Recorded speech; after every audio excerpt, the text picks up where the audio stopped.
Good morning. అందరూ కల్కి cinema ఎట్లా ఉందని వెయిట్ చేస్తూ ఉంటారు. జస్ట్ ఇప్పుడే ఫస్ట్ షో నుంచి వచ్చాను. Disclaimer of our channel. నేను రివ్యూ ఇచ్చే ముందు చెప్పబోయేది ఏంటంటే, నాకు నాన్ వెజ్ అంటే ఇష్టం, ఇంకొకరికి వెజిటేరియన్ అంటే ఇష్టం, ఒకరికి మ్యాథమెటిక్స్ అంటే ఇష్టం, ఇంకొకరికి ఫిజిక్స్ అంటే ఇష్టం, ఒకరికి కామెడీ మూవీస్ అంటే ఇష్టం, నాకు క్రైమ్ మూవీ అంటే ఇష్టం, ఇంకొకరికి రొమాన్స్ ఉండే ఎక్కువ ఉన్న మూవీ ఇష్టం, కొంతమందికి మెలడీ సాంగ్స్ ఇష్టం, అలాగే కొంతమందికి ఫాస్ట్ సాంగ్స్ ఇష్టం. అట్లాగని వెజిటేరియన్ కర్రీ మంచిది కాదు, అది నాన్ వెజ్ మంచిది, అలాగే కామెడీ సినిమా బాగోలేదు, లేదా మ్యాథమెటిక్సే మంచిది, ఫిజిక్స్ మంచిది కాదు, కెమిస్ట్రీ మంచిదని కాదు. సిమిలర్లీ మనకి కొన్ని సెన్సిబిలిటీస్ ప్రకారం నాకు కొన్ని సినిమాలు నచ్చవచ్చు, ఇంకొకళ్ళకి ఆ సినిమా నచ్చకపోవచ్చు. రివ్యూర్ అనేవాడికి ఏం క్వాలిఫికేషన్ ఏమి ఉండదు. సినిమాకి వెళ్ళి ఆ సినిమా ఎలా ఉందని చెప్పడమే ఒక రివ్యూర్. వాడు చెప్తుంటాడు వాడి ఛానల్స్లో కానీ లేకపోతే ఇన్స్టాలో కానీ ఇంకెక్కడ. సిమిలర్లీ ఏదైనా ఒక సినిమాకి వెళ్ళినప్పుడు ఆ సినిమా నా వరకు నాకు నచ్చిందా నచ్చలేదా అనేది నేను చెప్తున్నాను. నేను నచ్చింతే ఆ సినిమా సూపర్ హిట్, నాకు నచ్చకపోతే ఆ సినిమా అటర్ ఫ్లాప్ అని కాదు. ఏ డైరెక్టర్ అయినా, ఏ యాక్టర్ అయినా, ఏ ప్రొడ్యూసర్ అయినా డబ్బులు పెట్టేది, వాళ్ళ ఎఫర్ట్ పెట్టేది సినిమా బాగా రావాలనే. కానీ అది అందరికీ నచ్చాలి, అన్ని సెన్సిబిలిటీ నచ్చితే అది బ్లాక్ బస్టర్ అవుతుంది.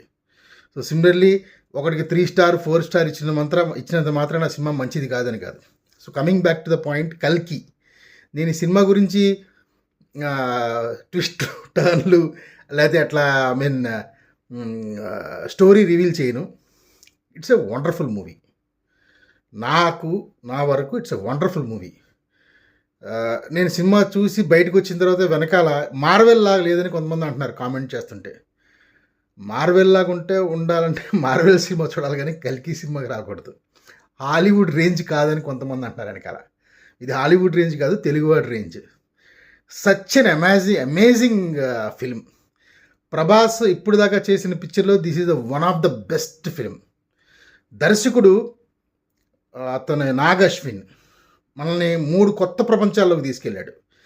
ఎక్కడా కూడా బోర్ లేకుండా ఇంకా నెక్స్ట్ ఏమవుతుంది అని ఒక యాంగ్షియస్నెస్ని తెచ్చి ఇట్స్ అన్ అమేజింగ్ ఫిలిం.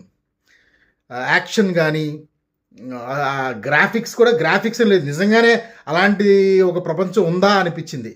ప్రతి యాక్టర్, దీపికా పదుకొనే, అమితాబ్ బచ్చన్ గారు, కమల్ హాసన్, ఇంకా చాలామంది యాక్టర్స్, అంటే క్యామియోస్ ఎవరైనా ఉన్నారంటే చూడండి థియేటర్కి వెళ్ళి. I don't want to spoil your interest. చాలా మంచి సినిమా. బట్ క్లైమాక్స్లో దాన్ని బట్టి చూస్తే సెకండ్ పార్ట్ కంపల్సరీ ఉంటుందేమో నాకు అనిపించింది.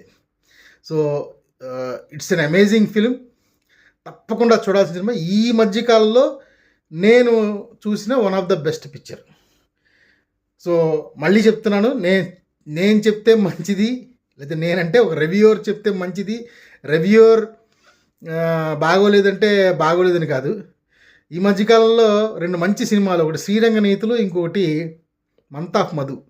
థియేటర్స్లో ఆడలేదు, ఓటీటీస్లో చూడండి. సినిమా చాలా బాగుంటుంది. సినిమాలు ఆడపోవడానికి రివ్యూవర్లు స్టోరీ రొటీన్గా ఉంది, ట్విస్టులు లేవు, టర్న్లు లేవు, ఏదో రాస్తే మళ్ళంటి వాళ్ళు సినిమా చూడడం మానేశారు. సో సినిమా అనేది మన ఇంట్రెస్ట్ బట్టి ఉంటుంది. కల్కి నాకు తెలిసి one of the best picture. పొద్దున్నే 2 గంటలకి లేచి అన్నీ వెళ్ళేసరికి కళ్ళు మండిపోతున్నాయి. 2-3 అవర్స్ పడుకుంటాను. మీకు కుదిరితే సినిమా చూడండి, తప్పకుండా చూడండి with family. Thank you so much. నా ఛానల్ సబ్స్క్రైబ్ చేయని వాళ్ళకి సబ్స్క్రైబ్ చేసుకోండి. ఒకవేళ ఈ వీడియో నచ్చితే లైక్ చేయండి, కింద కామెంట్స్లో మీ కామెంట్స్ పెట్టండి. Thank you so much.